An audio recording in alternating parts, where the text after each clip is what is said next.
Olá, amigos leitores das colunas Na Cadeira do Barbeiro e também do nosso quadro Elegantemente Portuguesa. Já estamos chegando no 30º quadro. Lembro a vocês que hoje nós vamos parar um pouquinho os parônimos e começar a retomar a parte de produção textual que começamos há várias semanas. Há lá nos outros vídeos também alguma coisa já sobre produção textual, entendendo um pouco mais sobre metáforas, a linguagem conotativa, denotativa, eufemismo, ok? Antes de iniciarmos essa parte, deixa eu lembrar vocês que podem anunciar a sua empresa, os seus serviços nas minhas colunas nos jornais JB Foco, jornais Biguaçu em Foco.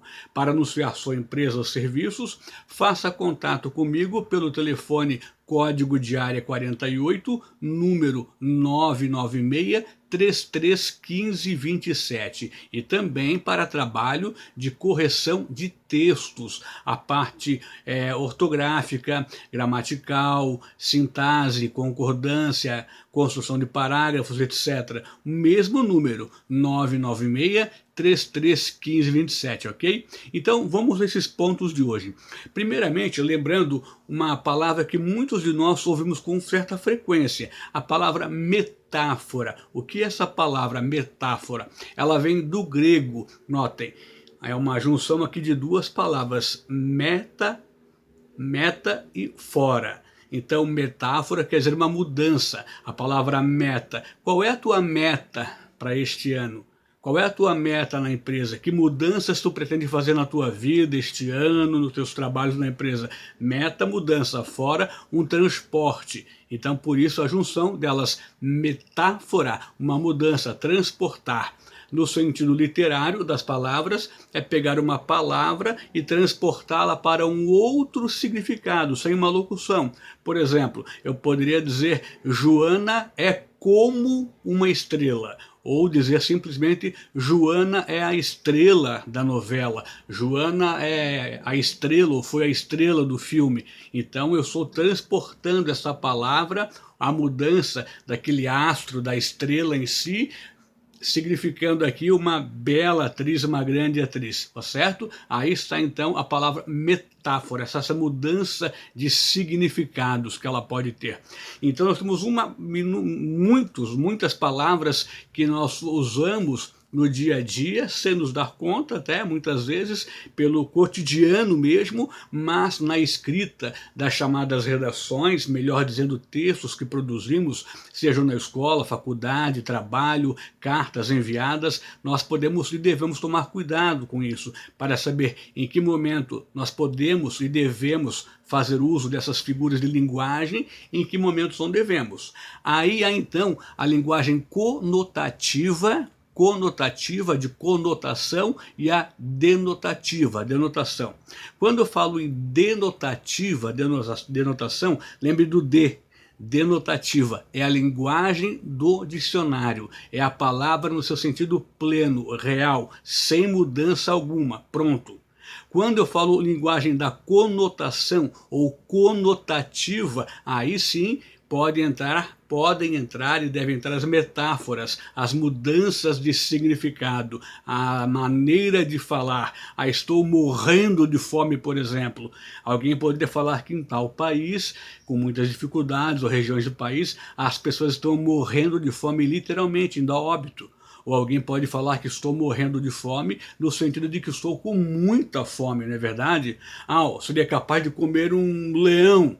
A pessoa em alguns lugares talvez comam o leão, literalmente, matem, cozinhem o leão e o comam. Agora, eu poderia comer um leão é uma força de expressão, e nós entendemos perfeitamente isso.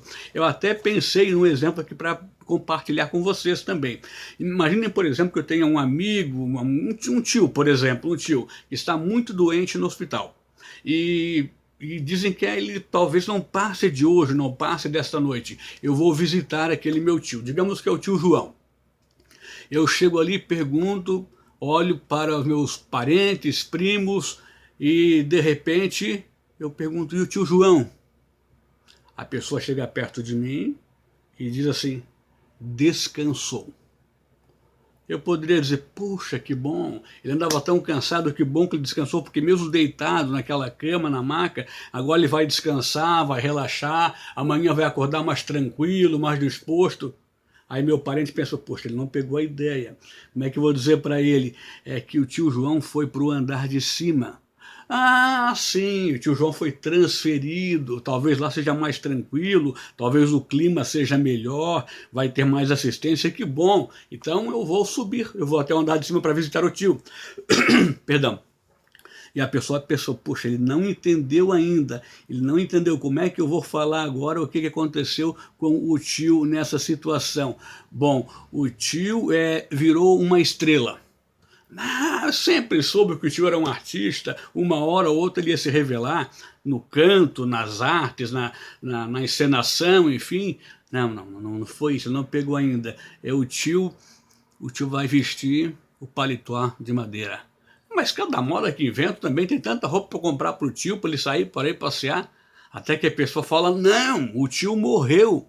Quer dizer, em vez de falar que a pessoa morreu ou faleceu, um eufemismo, amenizando a palavra, a pessoa inventa falar mil coisas hoje em dia para tentar dizer algo.